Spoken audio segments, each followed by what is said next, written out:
We will all inevitably make mistakes in our lifetimes. On the other hand, certain errors might permanently damage our hearts. This is the tale of a devoted mother who kept her child in a crib, but when she returned, the sight of her beloved child tore at her heart, and she couldn't stop wailing. Welcome to USA Stories channel. Do not forget to subscribe and activate the bell button to receive all new updates. Now let's go to the story. Terry was burned about 90% of her body in a fire at her Chantry, Suffolk house when she was just 22 months old. She was therefore the youngest burn survivor in Britain. Her mother had put her to sleep in a cot, but she didn't realize that she had left a cigarette burning in her child's room. 2 months before to the fire tragedy in Terry's hometown, Julie had split from Terry's father, Paul Calsbert, a manufacturing worker, 1998.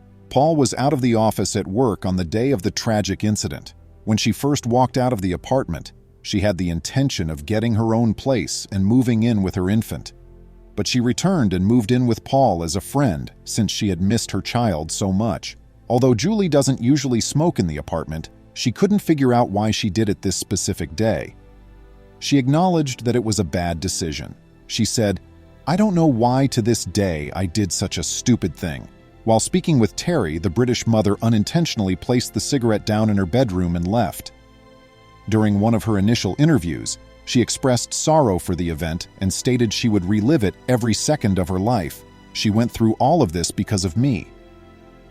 Although she occasionally considered suicide, she realized that her daughter would still need her. The events of November 21, 1998, were a depressing experience.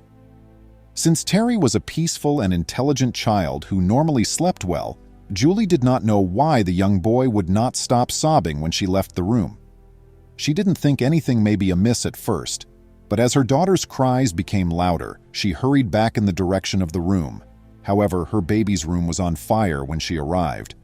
The terrified mother instantly phoned 999, the emergency number, and began shouting out loud but was at a loss for words. She said, "My girl's in the bedroom, there's a fire."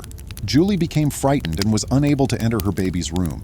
She then said that a great deal of people had told her that she ought to have gone in there and delivered her baby following the event. Julie had to summon firefighters to assist her rescue her baby since she was unable to enter her baby's room. She felt really afraid. She attempted to douse the flames herself, hurling bowls of water into her infant's bedroom, but to no avail.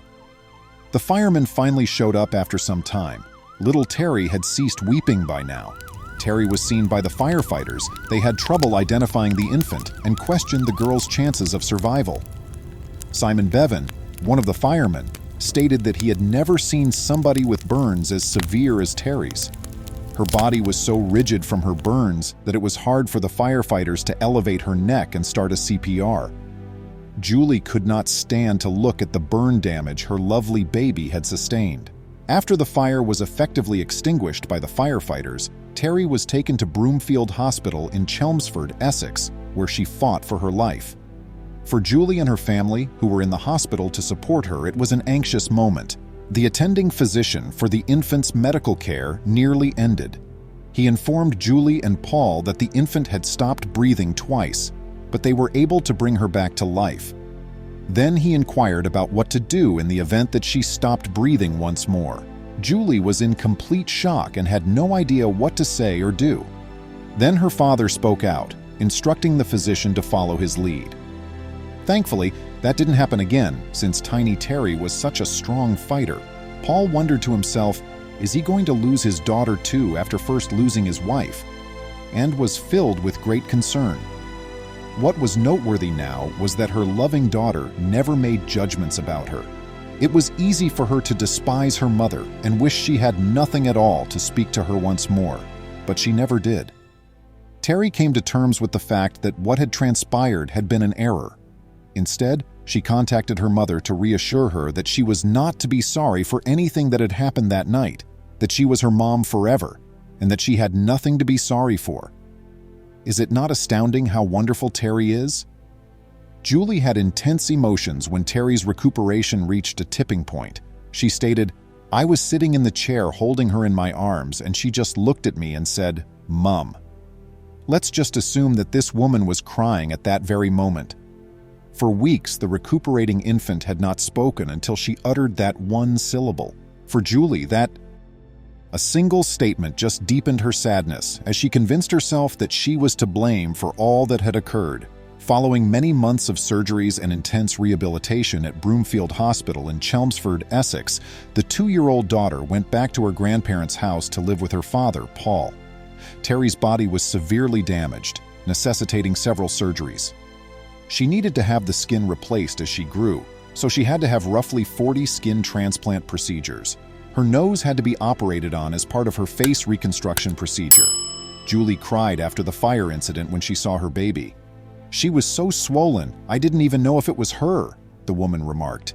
"It was forbidden for me to touch her. It was terrifying." Only a few months after the tragedy, she made the terrible decision to stop seeing her daughter. She severed all ties to her child for a decade. Although she was having a very tough time, she considered the possibility that her guilt may not be as severe if her infant had not been around. Terry's bad experience almost destroyed her connection with her mother, who became so upset over her daughter's predicament that she could not bear to have her around. Julie acknowledges that she misses her beautiful daughter. When she later attempted to contact her daughter, social services informed her that she was not able to do so. Several years prior, the two had a tearful reunion.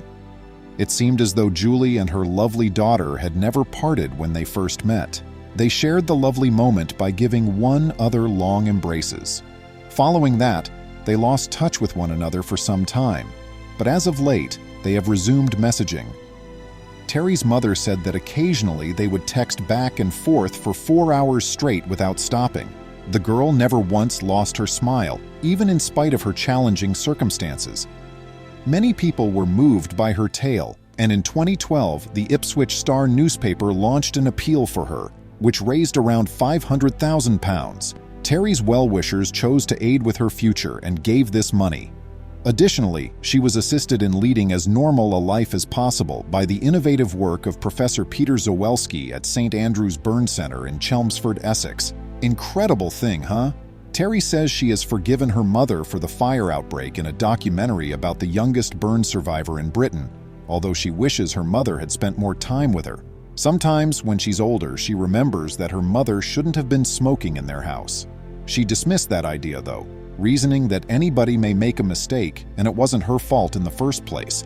Julie is a happy mother who adores her daughter today. She realized that she had to let go of her previous sins and move on from her guilt after witnessing her daughter's incredible qualities. The young child is still having surgeries to help her skin repair from harm.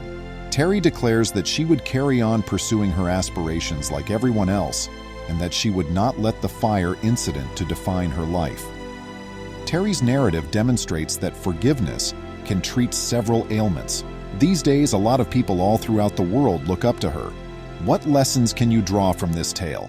Tell me in the comments below. I hope to run across you again soon. For now, bye. Please remember to subscribe to our channel, give us a thumbs up, and turn on the notification bell so you won't miss any of our videos. If you enjoyed the tale, the next video that plays on your screen will probably move you too.